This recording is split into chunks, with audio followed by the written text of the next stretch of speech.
안녕하세요. 저는 서울에 사는 30대 중반 여성입니다. 결혼 후 남편과 사는 일상이 너무 행복해서 결혼하길 참 잘했다 생각하며 살았습니다. 하지만 점점 남편이 변해갔는데 친정에서 돈을 빌리면서부터였습니다. 그런데 변한 게 아니라 남편의 본래 인성이 딱 그 수준이었던 겁니다. 사업을 하던 남편은 자금 사정으로 고민하다 결국 친정에 부탁을 했고 약속한 날짜에 돈을 다 갚았다고 큰소리치길래 그런 줄 알았는데 알고 보니 거짓말이었어요. 그래놓고 저한테 하는 말이 더 가관이었습니다. 어차피 니네 집 돈 내 돈 될 텐데 뭐하러 갚냐? 돈이 필요할 땐 뭐든 다 하겠다고 납작 엎드리더니 급한 불 끄고 나서는 아주 뻔뻔하게 나왔습니다. 얼마 뒤 남편이 친정에 갚아야 할 돈으로 뭘 했는지 알게 된 저는 시댁 모임에서 준비한 서류를 한 장 꺼냈습니다. 그리고 그 종이 한 장으로 시댁은 풍비박산이 나고 말았는데 어떻게 한 방 먹이고 이혼을 하게 되었는지 제 사연을 바로 시작해 보겠습니다. 친정아버지는 워낙에 무뚝뚝하신 분이었습니다. 마음은 그게 아니면서 표현을 잘 못하셨죠. 그런데 어릴 땐 그걸 몰랐어요. 가족에게 신경을 안 쓰는 분이라 생각했고 엄마에게 다정한 말 한마디 안 하시는 아빠를 보고 커서는 다정한 사람을 만나리라 다짐도 했었습니다. 그렇게 성인이 된 저는 지인 소개로 남편을 만났습니다. 서로 이 사람이라는 확신이 들었고 30이 넘은 나이에 만나서인지 당연히 결혼 생각을 하며 만났어요. 그리고 결혼식을 앞두고 아빠가 저를 따로 부르시더라고요. 선주야, 결혼해서 잘 살아. 알았지? 응. 아빠가 무슨 특별한 얘기를 한 것도 아니었는데 괜히 눈물이 나왔습니다. 어릴 때 잘해줄 걸. 아빠는 늘 그게 후회돼. 그런데 아빠도 그게 쉽진 않았어. 핑계 같지만 옛날 사람들은 다 그렇잖아. 요즘처럼 어디 부모가 자식한테 사랑한다 하면서 안아주고 그러냐고. 나는 그러지 말아야지 생각했는데도 잘 안 되더라. 이 말에 아빠 앞에서 울어버렸습니다. 가족에게 무심한 아빠라고만 생각했는데 그저 표현이 서툰 아빠였던 거죠. 제가 결혼하고 나면 엄마와 여행도 다니면서 그간 못해준 거 다 해보고 사신다고 하니 저는 그걸로 됐다 생각했습니다. 엄마도 아빠의 무심함에 많이 지치고 힘들어 하셨으니까요. 그렇게 아빠와 터놓고 얘기하고 나니 속이 다 후련했는데 이날 실컷 울어서인지 식장에서는 내내 웃으며 결혼식을 잘 마쳤습니다. 남편은 정말 다정했습니다. 참 착했고요. 물론 지금이야 이때 당시 남편이 저에게 본 모습을 철저히 감췄다는 걸 알고 있지만 이때는 전혀 몰랐습니다. 제가 싫어하는 담배는 피워본 적도 없는 사람이었는데 제가 술 마시는 것도 별로 좋아하지 않는다는 말에 회식 자리에서도 한 잔 이상은 마시지 않는 모습을 보여주더군요. 결혼 후 주말이 되면 남편은 저에게 더 잘했습니다. 왜 일어났어? 아침 해야지. 그냥 둬. 내가 할게. 자기가? 그래. 평일에 내내 일했잖아. 피곤하잖아. 일은 자기도 했잖아. 글쎄 내가 알아서 한다니까. 밥 다 되면 깨울 테니까 더 자. 시킨 적도 없었고 바란 적도 없었습니다. 그런데도 남편은 저에게 뭐라도 해주려고 노력하더라고요. 주말 아침은 늘 남편이 나서서 밥을 해줬고 점심은 외식으로 저녁은 장보고 들어와서 같이 준비해서 먹었습니다. 그리고 결혼 후 1년이 지나서 남편은 회사를 그만뒀습니다. 꿈에 그리던 사업을 하게 되었거든요. 저와 만나기 전부터 남편은 사업을 꿈꿨다고 했는데 연애를 할 때도 남편은 나중에 어떤 사업을 할 건지에 대한 얘기를 참 많이 하곤 했습니다. 암튼 오랜 기간 준비한 끝에 시작한 사업이라 그런지 첫 시작부터 좋았습니다. 그 때문에 남편은 직장 생활을 할 때보다 더 바빠졌어요. 사업을 하고 난 뒤부터 남편 얼굴 보기가 힘들 정도였는데요. 그래서 주말이 되면 남편이 차려주는 밥도 없고 외식도 못하고 혼자 밥 먹고 주말을 보내는 날도 많았습니다. 남편은 그런 저에게 늘 미안하다고 했고요. 자기야, 내일은 우리 꼭 같이 밥 먹자. 안 바빠? 바빠도 시간 내야지. 사람들 만나느라 맨날 나가서 사 먹었더니 자기랑 집에서 해먹은 요리가 너무 그리워. 그래 그럼. 내일 토요일이니까 내가 이따가 퇴근하고 마트 들러서 장 봐갈게. 장 보고 집에 어떻게 오게. 차도 안 가지고 갔으면서. 내가 좀 이따가 퇴근하고 마트 갈 테니까 자기는 일 잘하고 집에 조심히 와. 알았지? 남편은 바쁜 와중에도 말을 참 예쁘게 했습니다. 그리고 항상 저에게 미안해했는데 말이라도 저렇게 해주니 남편이 밉거나 그러진 않았어요. 섭섭한 것도 없었고요.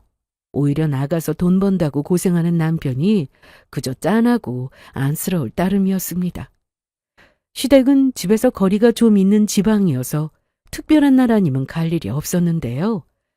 남편이 사업하고 더 바빠지니 명절 말고는 안 나갔습니다. 시부모님 생신 때는 그래도 제가 챙겨야 할 것 같아 혼자라도 간다고 전화를 드렸는데 아유 글쎄 오지 말어. 우리 아들 일하느라 바쁘다며. 그래서 저 혼자 가려고요. 뭐하러 둘이 올 거 아니면 오지 마. 오느라 고생만 하지.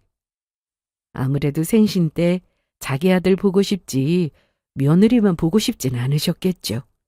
그래서 남편이 바쁘면 생신 때 선물이나 용돈을 보내드리는 걸로 대신했습니다. 그러던 어느 날 남편이 급하게 사업 자금이 필요하게 됐습니다. 이미 은행에서 대출을 받았어서 한도가 나오지 않는 상황이었고 이 금융권은 이자율이 높아 고민하던 중이었는데 아빠한테? 좀 안 될까? 내가 그냥 좀 달라고 하는 것도 아니고 급한 불 끄고 바로 갚을 거야. 자기도 알지? 내가 사업 시작하고 돈 거래 깔끔하게 해온 거 여태 돈 문제로 사고 친 적 없잖아. 그런데 아빠가 해주실지 모르겠어. 내가 직접 말씀드릴게. 친정에서는 남편을 정말 좋아했습니다. 결혼 전이나 결혼하고 나서나 한결같이 저한테 잘하는 모습에 엄마 아빠도 하나뿐인 사위를 무척이나 아끼셨죠. 며칠 뒤 남편과 저는 친정으로 갔습니다. 물론 혹시나 아빠가 원하지는 않으실 수도 있어서 제가 미리 아빠께 연락드려서 사정을 설명드렸는데 흔쾌히 도와주신다고 하셨습니다. 아버님, 제가 그동안 사업을 어떻게 꾸려왔는지 직접 보셔서 잘 아시죠? 잘 알지. 제가 딱 2년만 쓰고 갚겠습니다. 이날 남편은 저희 부모님 앞에서 현재 사업이 어떻게 돌아가고 있고 매출은 얼마인지 서류를 잔뜩 가져와서 보여드렸고 가족 간의 돈 거래라도 확실하게 하는 게 중요하니 차용증까지 쓰자고 본인이 직접 얘기했습니다. 그런데 그건 저희 부모님도 마찬가지였어요. 사실 소액이라면 그냥 쓰라고 주시면 그만이었지만 액수가 좀 컸기에 책임감을 가져야 한다면서 차용증을 쓰자고 하셨죠. 그렇게 해서 남편은 사업에 필요한 돈을 친정아빠에게 빌렸습니다. 그리고 급한 불은 껐는지 남편은 한동안 친정에 더 잘했죠. 그날 이후 원래 바빴던 남편은 더 바빠졌습니다. 말로는 빨리 돈을 갚아야 하니 더 부지런히 일하는 거라고 했는데 툭 하면 술 마시고 들어오는 날이 많았어요. 제가 싫어해서 술, 담배는 입에도 대지 않던 남편이었는데 담배는 안 피웠지만 술은 정말 지겹도록 마시더군요. 나가서 일하다 보면 거래처와 식사도 하고 술자리도 있으니 술을 아예 안 마실 수 없다는 건 저도 잘 알았지만 해도 너무했어요. 좀 마셨어. 이게 조금이야? 일하다 보면 좀 마실 수도 있는 거지. 너무 그러지 마라. 술 취한 사람한테 말해봤자 소용없었습니다. 잔뜩 취해 들어온 날은 아무 소리 하지 않고 그냥 자게 두는 게 나았어요. 남편은 말을 정말 잘하는 사람이었습니다. 그러니 사업도 참 잘했죠. 연애할 때도 말이 많고 또 잘했는데, 그래서 남편은 주로 말을 하는 편이었고 저는 반대로 듣는 편이었습니다. 하지만 연애 때나 좋았지. 남편은 결혼해서도 늘 저를 말싸움에서 이기려고만 했는데요. 남편은 말을 잘했기에 항상 말싸움 끝에 본인이 다 잘했고 제가 잘못했다고 끝이 나야 끝나는 사람이었습니다. 아니면 제발 그만하자고 해도 따라다니면서 본인이 원하는 대로 결론이 날 때까지 말을 계속했죠. 제가 말을 할 줄 몰라서 저런 게 아니었습니다. 저도 힘들었거든요. 뭐 항상 이런 건 아니었습니다. 서로 싸우다가도 사이좋게 지내는 날도 많았죠. 그런데 확실히 친정에서 돈을 빌리기 전과 후로 나뉠 정도로 남편의 태도는 전과 많이 달라지고 있었습니다. 항상 남편이 바쁘니까 친정 부모님도 바쁜 사람 괜히 불러내지 말라고 하셔서 친정에 볼 일이 있으면 저 혼자 늘 다녀왔습니다. 시댁보다 친정이 집에서 더 가까웠지만 그렇다고 자주 가는 것도 아니었어요. 그러다 아빠가 오랜만에 다 같이 저녁을 먹었으면 좋겠다고 하셔서 남편이 쉬는 토요일로 약속을 잡고 친정으로 갔습니다. 그런데 친정에 가는 길에 남편이 계속 이러더라고요. 늦어도 저녁 9시 전에는 집에 올 수 있겠지? 왜? 약속 있어? 나가봐야 해? 아니, 그런 건 아니고. 그런데 왜? 아니, 그냥. 혹시나 친정에 별로 가고 싶지 않아서 저러나 싶어서 불편하면 가지 말라고 했는데도 남편은 그런 건 아니라고 했습니다. 아니야. 그래도 장인어른이 부르셨는데 당연히 가봐야지. 말은 이렇게 했는데 도움을 받았으니 시키는 건 해야 한다. 뭐 이런 생각으로 가려는 것 같기도 했습니다. 밥만 먹고 오면 되지 뭐. 그리고 아빠는 늘 우리 보고 빨리 집에 가라고 하시잖아. 그렇지? 실제로 그랬습니다. 명절에 친정에 가면 아빠는 저희가 피곤할까봐 밥만 먹고 바로 가라고 재촉하셨죠. 암튼 남편과 얘기를 하면서 친정에 도착했고 부모님은 남편을 보고는 우리 사이 왔냐면서 반겨주셨습니다. 그런데 예전 같으면 남편도 한껏 기분 좋게 사이 왔다고 그래야 했는데 이날은 전혀 그런 모습이 아니었습니다. 조용해도 너무 조용했죠. 엄마, 삼계탕 했어? 응, 아빠가 조서방하고 너 몸보심 좀 해야겠다고 하셔서. 냄새 좋다. 맛있겠다. 엄마 고생했네. 고생은 뭐, 삼계탕이 얼마나 쉬운데. 닭만 넣고 푹 끓이면 되고. 얼른 앉아. 자네도 앉게. 네. 그런데 먹는 내내 남편은 한마디도 하지 않았습니다. 전날 일하고 늦게 들어온 것도 아니었고 저랑 싸운 것도 아닌데 저러고 있으니 제가 다 불편했는데요. 밥을 다 먹고 같이 둘러앉아서 야구 경기를 봤습니다. 식사를 다 마친 시간은 저녁 7시도 되지 않은 시간이라 좀 더 있다가 가도 되겠다 생각했는데 남편은 집에 너무 가고 싶었나 보더라고요. 야구 경기를 시청하는 동안에도 남편은 말 한마디 하지 않았습니다. 연애 시절 야구장 데이트를 즐길 정도로 야구 좋아하는 남편이라 친정에 가면 아빠와 야구 얘기도 참 많이 했는데 이날 남편의 모습에 엄마나 아빠도 눈치를 보시는 것 같았어요. 자네 요즘 야구장은 안 가나? 네. 무슨 얘기를 해도 네, 아니오로만 대답만 하고 끝이었죠. 엄마가 남편에게 무슨 질문을 해도 꼭 한 번에 대답 안 하고 TV를 보다가 엄마가 한 번 더 말하니까 그때서야 자기한테 말한 거냐는 듯 대답했는데 7시가 넘어가자 남편은 멍 때리며 아예 TV만 보고 있었습니다. 그런데 그때 엄마가 직접 담근 매실청을 맛보라고 커다란 통을 들고 옆으로 오셔서는 뚜껑을 열려고 하는데 너무 꽉 잠겨서 열리지가 않더라고요. 남편이 고개만 돌리면 볼 수 있는 거였고 사실 대놓고 보지 않아도 엄마가 뭐 하는지 다 보였습니다. 그런데도 남편은 본 척도 안 하고 멍 때리며 TV만 봤습니다. 점심때까지 늘어지게 자다 와서 졸린 것도 아니면서 이러고 있으니 꼴 보기 싫어서 일부러 가자는 말도 안 하고 계속 있었는데 표정은 계속 썩어가고 엄마 아빠가 더 불편해하실까봐 결국 8시가 되기도 전에 나왔습니다. 그런데 대충 인사하고 남편이 혼자 앞질러 가더라고요. 같이 가. 일부러 들리게 크게 말했는데 들은 척도 안 하길래 엘리베이터를 타고 나서 내 말 안 들려? 왜 먼저 가? 아이, 빨리 가야지. 그러면서 배부르니까 피곤해서 집에 가서 빨리 자겠다고 하더라고요. 그 말을 듣는데 짜증이 확 올라왔습니다. 누가 보면 하루 종일 있다가 온 줄 알겠어요.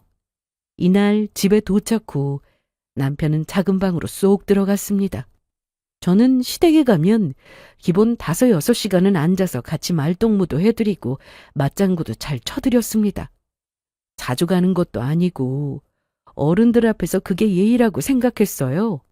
한 번은 시댁에서 너무 오래 앉아 있어서 몸이 힘들어 씻고 누우려고 했는데 남편이 와서 조금만 더 앉아 있어 달라고 하길래 기분 좋게 2시간은 더 앉아서 얘기한 적도 있었습니다.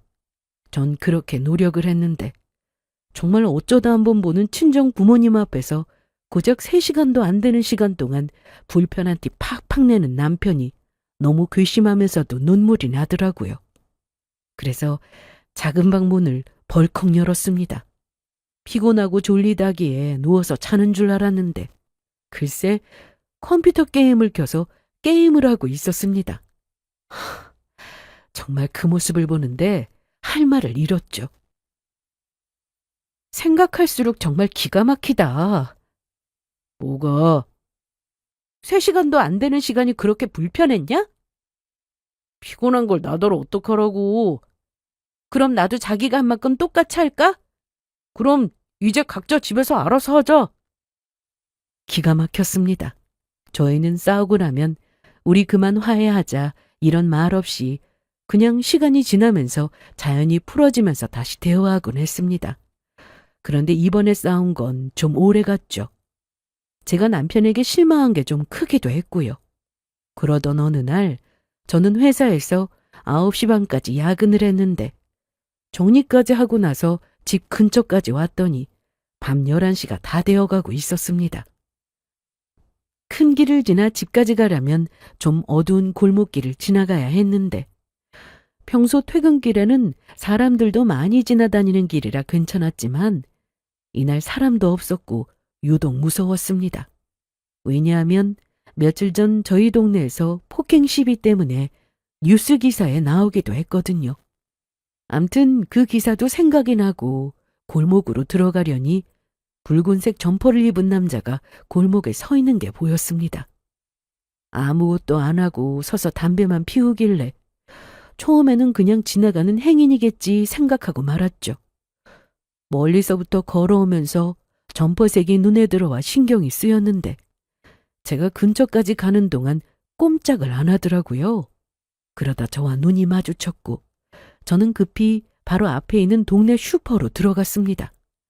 뭐라도 사야 할 것 같아 음료수 하나 집어들고 계산대에 서 있는데 유리문 밖에서 아까 그 남자가 허리를 숙여 안을 두리번거리며 살피는 게 보였습니다. 그 순간 온몸에 소름이 끼치고 속은 울렁거리고 발도 안 떨어지고 무서웠죠. 계산을 마치고 나왔는데 다행히 수상해 보이던 그 남자는 사라지고 없었고 급하게 빠른 걸음으로 걸어가고 있었는데 그때 골목에 있던 맨션 기둥 뒤쪽으로 인기척이 느껴졌고 보니까 그 남자였습니다. 너무 무서워서 남편에게 바로 전화를 걸었어요. 여보세요? 왜? 나 여기 아파트 입구 전에 그 골목인데 나 좀 데리러 와. 이상한 놈이 저를 기다리고 있는 것 같다고 하면서 빨리 나와보라고 했죠. 얼마 전 남편과 싸워서 말을 곧게 하지 않을 거라는 건 예상했는데 그 상황에 장난을 치더라고요. 그러길래 여자 일찍 퇴근도 안 시키고 월급도 쥐꼬리만큼 주는 회사 뭐하러 다녀? 내가 일 그만두고 집에서 살림이나 하라고 했냐 안 했냐? 늦게 온 네 잘못이니까 네가 알아서 그놈을 패든 신고를 하든 알아서 와. 너 지금 그게 할 말이야? 무서워서 전화한 거잖아. 진짜 사회면에 내 기사 뜨는 거 보고 싶어? 그랬더니 한다는 소리가. 그러면 소리 지르면서 뛰어와. 뭐라고? 그럼 그놈도 너 정상 아닌 줄 알고 안 쫓아올 거야. 됐지? 이러고 전화를 끊었습니다. 정말 경찰에 신고를 해야 하나? 아직 저한테 무슨 피해가 생긴 것도 아닌데 전화를 하면 오려나? 별별 생각을 하던 차에 같은 아파트에 사는 앞동 아저씨를 만났습니다. 그렇게 혼잣말로 살았다며 아저씨 옆에 꼭 붙어서 골목길을 지나왔어요. 지나가면서 보니 기둥 뒤에 그 남자가 여전히 숨어 있었는데 저 혼자 예민하게 반응하는 건지 정말 저 혼자였다면 무슨 일이 벌어졌을지 그건 아무도 모르지만 이날 집에 와서 남편에게 어떻게 그럴 수 있냐고 따졌습니다. 아니 아무리 나랑 얼마 전에 싸웠다고 해도 그렇죠. 어떻게 이래? 아무 일 없이 들어왔으면 된 거 아니야? 그러면서 오히려 저한테 짜증을 내더군요. 세상 남자들 다 못 믿어도 남편은 믿을 만해야 하는 거 아니야? 아이 그래 알았어 그만. 딱 그거 있잖아요. 그래 네 말이 맞다고 치자. 이런 말투요. 더 말해봤자 제 속만 터질 뿐이었습니다. 이 일로 인해 저와 남편은 한 집에서 같이 살면서도 대화 없이 지냈습니다. 어차피 남편은 사업하느라 어쩌다 한번 일찍 들어올 뿐 늘 늦게 들어와서 뭔가 크게 달라진 건 없었지만 집안 온기부터가 전과 달랐습니다. 한때 사이 좋았고 결혼하길 참 잘했다 싶은 순간도 있었는데 남보다 못한 사이가 되어가고 있었습니다. 앞으로 남편과 계속 살면서 이보다 더한 일이 있을까 싶을 정도로 이날 남편에게 크게 실망을 했는데요. 더 살아보니 있더군요. 이보다 더한 일이 또 생기더라고요. 곧 남편이 친정에 돈을 갚아야 하는 날이 다가오고 있었습니다. 제가 핸드폰 달력에 따로 저장해 두었고 알람 설정도 했는데 며칠 뒤 저는 평소처럼 퇴근 후 집에 와서 대충 정리 후 씻고 잠시 쉬던 중이었는데 알람이 울리더라고요. 제가 시간을 오전이 아닌 오후로 해서 저녁 때 알람이 울렸는데 그날이었습니다. 이때 친정 부모님은 오래전 아빠의 계획으로 해외여행을 가셨고 저는 남편이 돈 갚아야 하는 날인 걸 알고 있는지 싶어서 전화를 걸었습니다. 그런데 받지 않았습니다. 보통 이 시간에 퇴근해서 집에 오지 않으면 일을 하는 중이거나 거래처에 있을 시간이라 잠시 후 다시 전화를 해보자 싶어서 저도 할 일하며 기다렸습니다. 그렇게 2시간이나 지났는데도 남편은 아무 연락이 없었습니다. 부재중 전화를 못 본 건지 아니면 보고도 일부러 전화를 안 하는 건지 알 수 없었는데요. 계속 전화가 없길래 밤 11시쯤 다시 전화를 걸었습니다. 그런데 이번엔 남편이 바로 받았어요. 여보세요? 여보세요? 대답이 없었습니다. 그런데 주변이 되게 시끄러웠어요. 노랫소리도 크게 들렸고요. 알고 보니 남편은 제 전화를 받은 게 아니라 잘못 눌러서 전화가 받아진 것 같았습니다. 제가 계속 여보세요 하는데도 남편은 대답 없이 누군가와 대화를 하는 게 들렸거든요. 그런데 그 누군가는 여자였습니다. 대화 내용을 들어보니 장소는 노래방이었고 여자는 노래방 도우미였죠. 이날 가슴이 터질 것 같은 배신감이 느껴졌고 전화를 끊지 않고 계속 듣고 있었는데 갑자기 전화가 끊어졌습니다. 저는 다시 전화를 걸어봤지만 남편은 전화를 받지 않았고 녹음된 내용을 다시 한번 들어봤습니다. 내용은 참 가관이었어요. 노래방 도우미로 추정되는 여자는 남편에게 오빠라고 부르면서 단둘이 나갈까 이러고 있고, 남편은 만취해서 혀가 꼬인 상태로 말은 하는데 정확한 발음은 아니었지만 뭐라고 하는지는 다 들렸습니다. 정말이지 혼자 듣고 있는데도 대화 수위가 너무 높아서 가만히 듣고 있기가 참 민망한 수준이었습니다. 그리고 이날 남편은 결국 외박을 했습니다. 남편은 원래 늦더라도 집에는 꼬박 들어왔습니다. 술에 잔뜩 취해도 대리기사의 부축을 받아서라도 들어왔던 사람이었는데 외박을 했으니 어이가 없었죠. 그런데 아침에 시모에게 전화가 왔습니다. 여보세요? 네, 어머님. 출근 준비하고 있어? 네. 혹시 걱정할까봐 전화했어. 걱정이요? 우리 성현이 지난밤에 집에 안 들어갔잖아. 그걸 어머님이 어떻게 아세요? 여기 왔거든. 뭐라고요? 남편이 시댁에 갔다고 했습니다. 요즘 우리 아들 일 많다고 하니? 술도 이렇게 마신 적은 없었던 것 같은데. 아니, 그런데 어떻게 거기까지 갔어요? 시댁은 지방이라 가고 싶다고 그냥 갈 수 있는 거리는 아니었습니다. 그러니 남편이 술에 취해 대리를 불렀다면 집으로 와야지 시댁으로 가는 건 좀 이상했죠. 그래서 혹시나 시댁 근처로 출장이라도 간 건가 싶어 다시 여쭤봤는데, 얘는 지금 무슨 소리 하는 거야? 네? 뭐가요? 우리 지난주에 서울로 이사 왔잖아. 네? 이사라니요? 지방에서 사시던 시부모님이 서울로 이사를 왔다고 하더라고요. 그동안 이사 얘기는 들어본 적이 없던 터라 어떻게 된 건가 싶었는데, 우리 성현이가 너 바쁘고 신경 쓸 일 많다고 전화하지 말라고 하길래 안 했어. 그래도 우리가 서울로 이사 온 건 알고 있는 줄 알았는데 정말 몰랐어? 네.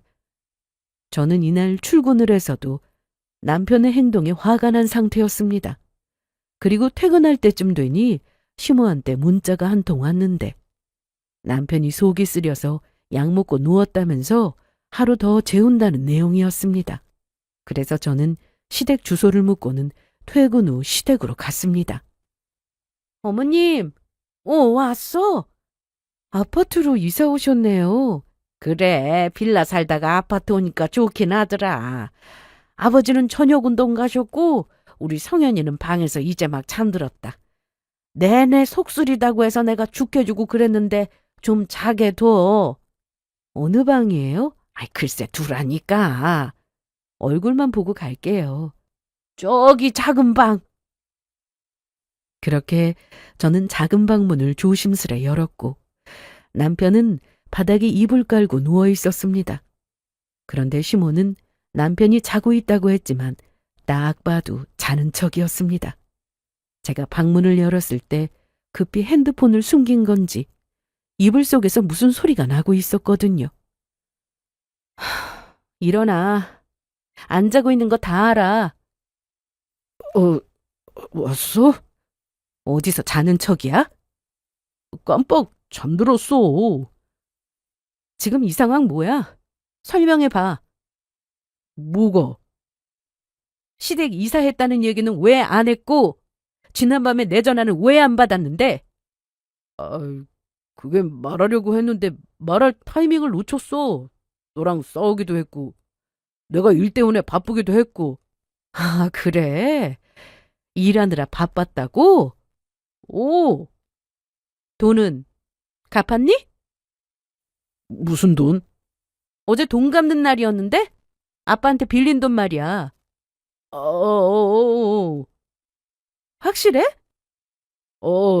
나 속 쓰려서 이제 좀 잘 거야.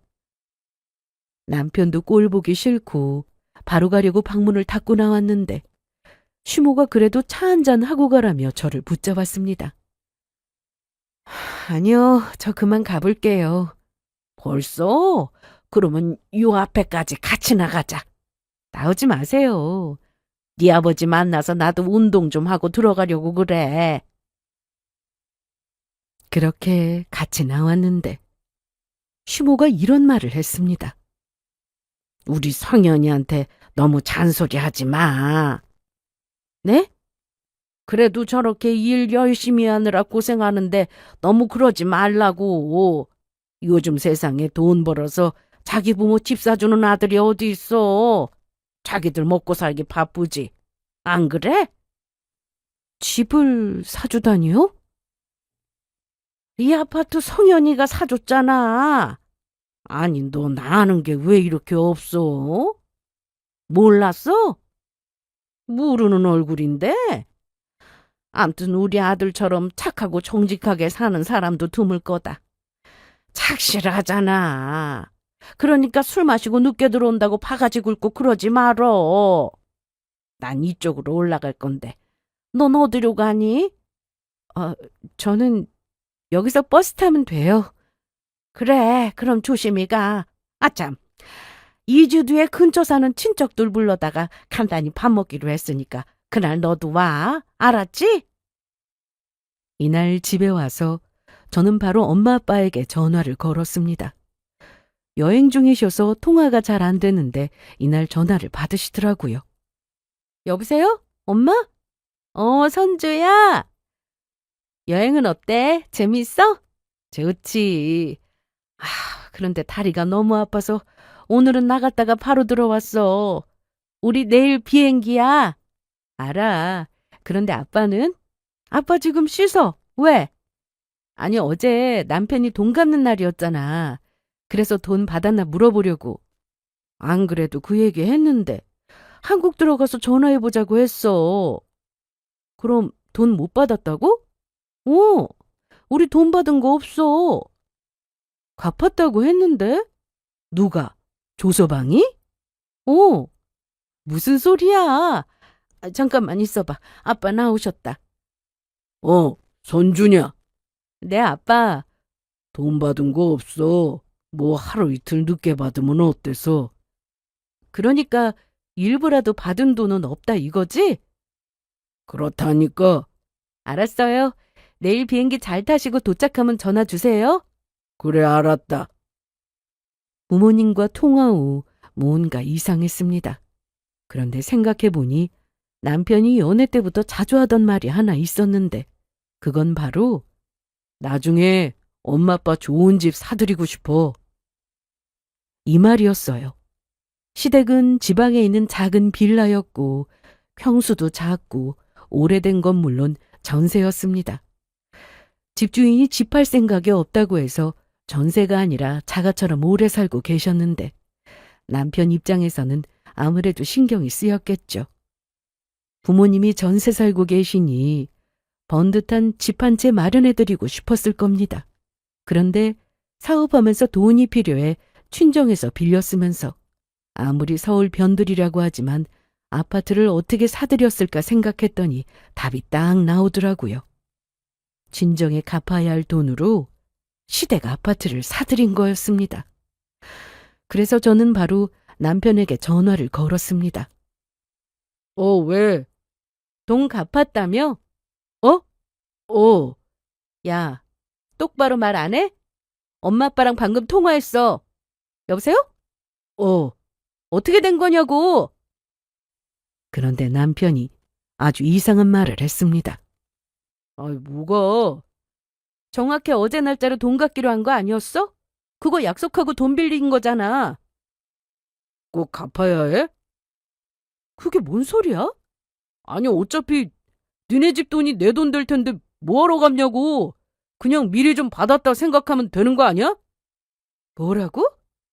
아니, 내가 뭐 틀린 말 했어?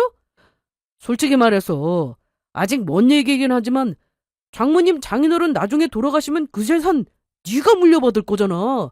나도 우리 부모님 돌아가시면 그 재산 내가 물려받을 거고 그럼 결국 우리 재산 되는 건데 뭘 번거롭게 갚냐고. 그래서 그 돈으로 집 샀냐? 두 노인네 언제까지 빌라 전세 살게 할 수는 없는 거 아니야? 어이가 없다. 남편은 차용증을 상당히 우습게 알고 있었습니다. 그저 형식상이라고 생각하고 있더라고요. 그때 분명 급한 불 끄고 거래처에서 돈 들어오는 걸로 갚겠다고 했던 남편이었습니다. 사정상 돈을 좀 늦게 갚아야 한다면 또 모를까. 아예 안 갚겠다고 저리 뻔뻔하게 나오니 기가 막혔죠. 그냥 남편은 처음부터 갚을 생각이 없던 거였습니다. 그래서 저도 마음을 먹었습니다. 그날 이후 부지런히 다니며 방법을 찾았습니다. 여행에서 친정 부모님이 돌아오시고 남편이 한 말을 그대로 전했습니다. 당연히 아빠는 정말 크게 화를 내셨는데 사실 제 날짜에 돈을 못 갚는 건 이해할 수 있습니다. 하지만 아예 갚을 생각도 없이 번지르르한 말을 앞세워 5억이나 되는 큰 돈을 빌렸으니 아빠가 화를 내실 만했죠. 저는 급히 변호사부터 찾았습니다.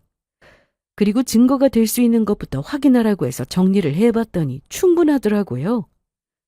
가장 중요한 차용증이 있었고 계좌이체 내역에 남편이 직접 아빠와 통화하면서 돈 잘 쓰겠다며 바로 갚을 거라는 통화 내역까지 증거로 가능했습니다.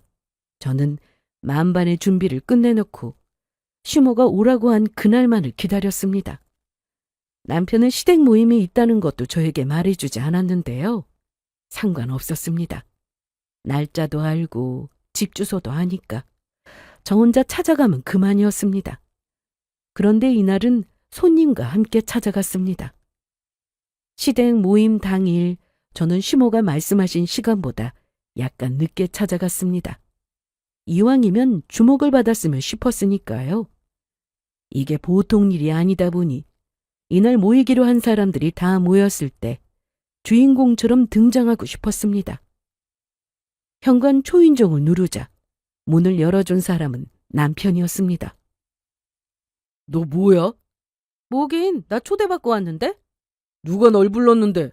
어머님이? 어머, 안녕하세요. 저는 이날 자리에 있던 시부모님은 물론 시댁 친척분들께도 인사를 드렸습니다. 시모나 시부는 여전히 제 앞에서 자기 아들 자랑을 늘어놨는데요. 내가 아주 아들 하나는 기가 막히게 잘 키웠어. 안 그래요, 여보? 아이, 그럼 누가 아들인데? 그러면서 저한테 자기 아들 바쁘니까 괜히 친정 갈 때 불러서 귀찮게 하고 그러지 말라고 아주 신신당부를 하셨습니다. 이 집도 우리 아들이 사준 거잖아. 어머나, 세상에 좋겠다. 아유, 그럼 좋지. 아주 좋아. 그런데 내가 한 가지 좀 마음에 안 드는 게 있는데. 뭔데? 그런데 갑자기 시모가 저를 쳐다보며 자기 아들 좀 그만 잡으라고 했습니다. 제가 언제요? 저번에 보니까 아파서 누워있는데도 귀엽고 방에 들어가서 잔소리 하더만. 내가 있는데도 그 정도면 내가 없을 땐 얼마나 더 하겠어. 내 말이 틀려? 솔직히 내 아들이라서가 아니라 어디 가서 봐도 내 아들만한 사람도 없다. 넌 복 받은 줄 알아. 저 말을 듣는데 저도 모르게 헛웃음이 나왔습니다. 아니, 너 왜 웃냐? 내 말이 우스워? 아니요. 저도 모르게 그만. 아니, 말이 나와서 말이지. 우리 아들 같은 사람이 세상에 어디 있어? 맞아요. 그런 사람 없죠. 너도 인정하는구나. 우리 성현이가 어릴 때부터 정말 착했다고. 남들 사춘기로 방황하고 그럴 때도 우리 아들은 정말 착했어. 커서도 이 엄마 말 잘 듣고 애가 유흥이라는 걸 전혀 모르고 살았지. 원래 사업하는 사람들 보면 술 마시고 여자끼리 놀고 바람도 핀다더만. 그런데 우리 성현이가 어디 그러냐? 일하면서 술이 좀 과하게 마시는 날이 좀 있기는 해도 사생활 깨끗하잖아. 그리고 이렇게 좋은 집도 사주고 말이야. 그런데 어쩌죠?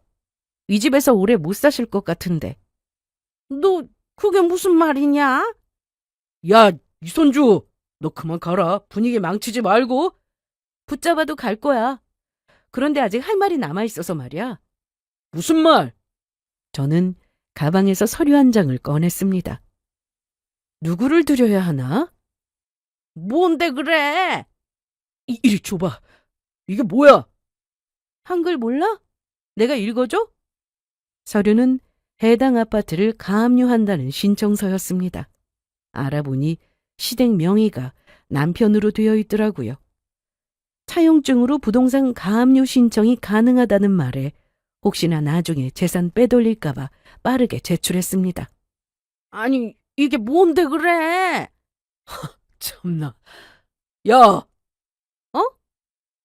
너 어디서 뭘 보고 이딴 거 쓴 것 같은데 뭘 제대로 알고나 있냐? 이깟게 무슨 효력이 있다고 생각해? 그러면서 그 자리에서 바로 찢어버렸습니다. 그리고 나가라고 저를 현관까지 밀었는데요. 저는 이제 막 도착해서 현관 앞에 기다리고 있던 손님에게 문을 열어 들어오시라고 했습니다. 누구세요? 인사해. 변호사님이셔. 변호사? 안녕하세요. 여기 제 명함입니다. 혹시 서류는 보셨나요? 제가 보여줬는데 바로 찢어버리던데요. 뭐 괜찮습니다. 이미 법원에 제출했으니까요. 대체 무슨 상황인지 모르겠다는 남편에게 친절하게 설명해 줬습니다. 자리에 있는 사람들이 다 들을 수 있도록 큰 소리로 말했죠. 어머님, 아버님, 이 집을 대체 무슨 돈으로 샀을까요? 그야 우리 아들이 일해서 번 돈이지. 아니에요. 그거 저희 아빠 돈이에요. 모르셨죠? 무슨 소리야 그게? 엄마 아무것도 아니에요. 야, 너 빨리 나가. 지금부터 내 몸에 손대지 마. 여기 변호사님 다 보고 있으니까. 어머님, 아버님, 차용증도 여기 있는데 보실래요? 참, 이거 복사본이에요. 혹시나 또 찢을까봐 복사했어요. 이날 차용증을 본 시모와 시부는 놀라셨는지 한참을 뚫어져라 보셨는데요. 거기 보시면 돈 갚아야 할 날짜가 이미 지났어요. 그런데 아주 뻔뻔하게 저한테는 돈 갚았다고 하더라고요. 그래서 따졌더니 이번엔 어차피 자기 돈 될 텐데 왜 갚아야 하냐고 하네요. 아이고 머리야. 이게 다 무슨 일이야? 송연아, 제가 하는 말 다 사실이야? 응? 아니에요. 제가 다 설명드릴게요. 일단 너 가. 빨리 가! 난 우리 아들 말 믿는다. 이렇게 착한 아들이 남의 돈 안 갖고 거짓말하고 그럴 리가 없다. 그래요? 그런데 이걸 들으시고도 계속 그렇게 생각하실까요? 저는 이날 남편이 노래방에 갔던 날 실수로 잘못 눌러서 전화가 받아져 녹음된 대화 내용 파일을 찾아 볼륨을 크게 틀어 다 들리게 했습니다. 남편은 자기 목소리가 흘러나오자 급하게 제 핸드폰을 뺏으려 했는데 소용없었습니다. 너 이거 뭐야? 뭐긴 뭐야. 네가 노래방 가서 신나게 도우미랑 놀았던 그날이잖아. 이게 어떻게 녹음된 거야? 내 옷에 무슨 녹음기라도 달았냐? 내가 그렇게 할 일 없냐? 네가 통화 버튼 눌렀잖아. 나보고 다 들으라고 일부러 들려준 거 아니었어? 들어보니 어떠세요? 이래도 착한 아들이에요? 뭐 결혼 안 하고 지금 총각이었으면 상관없죠. 나가서 뭘 하고 다니든. 그런데 결혼해서 가정이 있는 사람이 나가서 다른 여자 옆에 두고 이런 수위로 서로 대화하는 게 정상이에요? 입장 바꿔서 제가 이러고 다녔다고 생각해 보세요. 이해하실 건가요? 이날 남편은 얼굴을 들지 못했습니다. 그리고 차용증에 적힌 날짜에 돈을 갚지 않아서 시댁을 가압류한다고 했더니 그야말로 시댁은 풍비박산이 났습니다. 소송에 대해 전혀 모르던 저였지만 이날 제 옆에 있던 변호사님이 자세하게 설명해 주셨습니다. 차용증이 있어서 부동산 가압류 신청을 했고 대여금 반환 청구 소송으로 돈을 돌려받을 수 있다고 말이죠. 이후 소송에 따라서 강제 경매 절차를 통해 집을 처분될 수 있다고 통보까지 했습니다. 이날 시모는 뒷목을 잡고 쓰러졌고 이게 장난이 아니라는 걸 알게 된 남편은 표정이 굳은 채 서 있었습니다. 제가 이렇게까지 나올 줄 전혀 예상 못한 얼굴이었어요. 이날 자리에 있던 사람들에게 개망신을 당한 남편은 잠깐 나와. 이거나 할 말 있으면 여기서 해. 이렇게까지 해야 해? 나랑 둘이 있을 때 얘기해도 됐잖아. 얼굴을 봐야 말을 하지. 그리고 내가 말하면 네가 듣기나 하냐? 어떻게든 갚을 테니까 집은 그냥 둬. 건들지 말라고. 싫어. 난 이제 네 말 못 믿어. 여기 사람들도 많은 데서 한 말이니까 믿어도 돼. 어두운 골목길에서 모르는 남자 때문에 무섭다고 잠깐 나으라고 했을 때 너 뭐라고 했냐?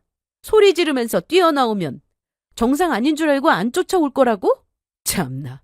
그리고 아빠한테 사정사정해서 돈 빌려놓고 아주 뻔뻔하게 안 갚아도 된다고? 어차피 친정재산이 네 돈 될 건데 뭐하러 갚냐고 네가 그랬지?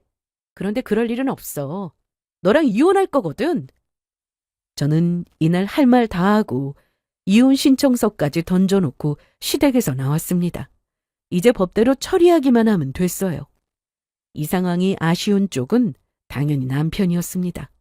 설마 사이가 돈 안 갚는다고 어떻게 하겠어라는 생각을 하고 있었던 모양인데 법대로 처리한다고 했더니 그게 놀란 듯 보였습니다. 저 머리를 어떻게 사업을 했나 싶더라고요. 집에 도착 후 얼마 되지 않아 남편이 바로 쫓아 들어왔는데 선주야, 우리 얘기 좀 해. 난 아까 할 말 다 했는데 무슨 얘기? 우리 엄마 아까 뒷목 잡고 쓰러진 거 너도 봤지? 봤어. 집까지 경매로 넘어가면 엄마도 큰일 나. 그걸 왜 나한테 말하는데?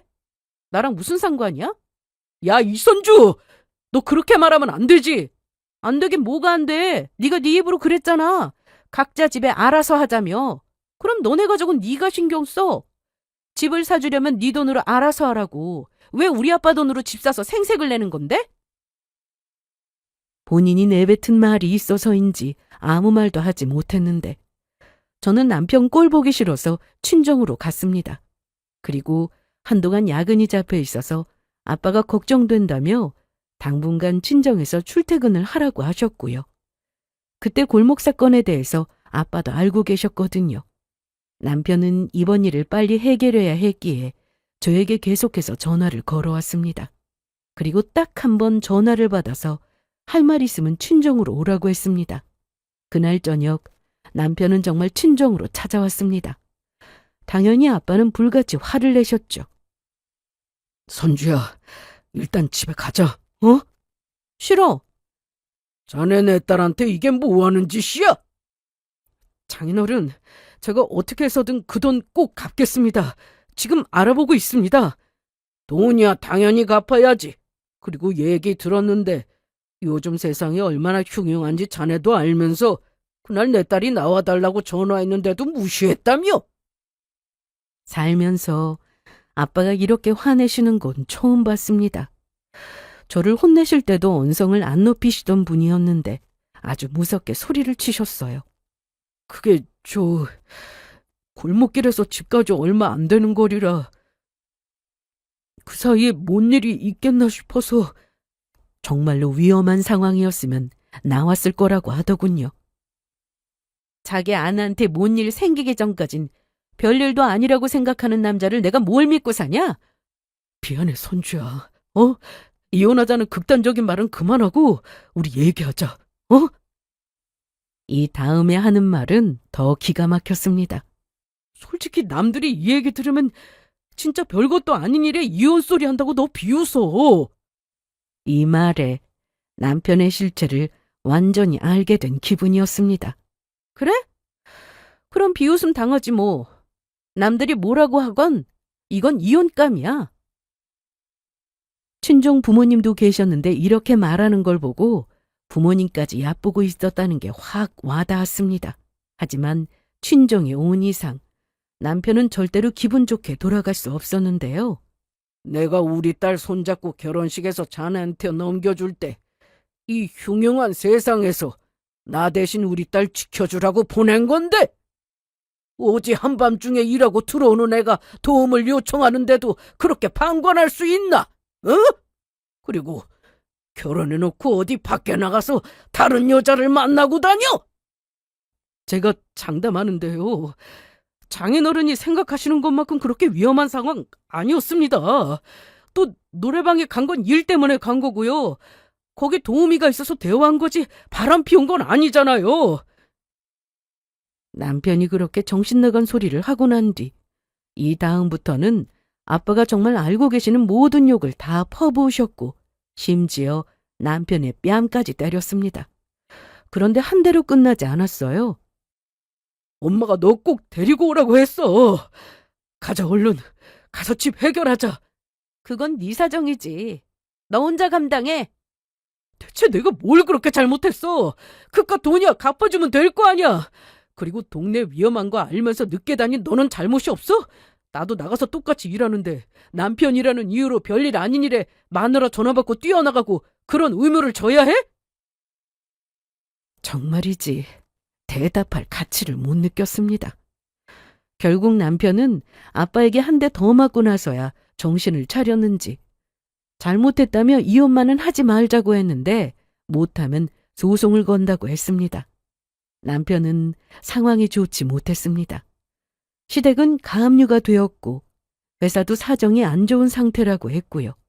거기다 이혼 소송까지 진행하게 됐으니 골치가 아팠겠죠. 그러거나 말거나 저는 변호사를 통해서 법대로 처리하기로 했습니다. 그런데 남편이 좀 이상한 선택을 했습니다. 어떻게든 시댁을 지키고 싶었는지 급하게 다른 곳에서 돈을 빌려와서는 이자까지 해서 정확히 금액을 맞춰 아빠에게 갚았습니다. 나중에 알았는데 돈 빌린 곳은 친구부터 시작해서 지인들, 거래처, 그리고 사채도 끌어다 쓴 모양이었어요. 빚내서 빚을 갚았으니 또 그 돈을 마련해야 했는데 결국 시부모님이 사시던 그 집을 처분해야 했습니다.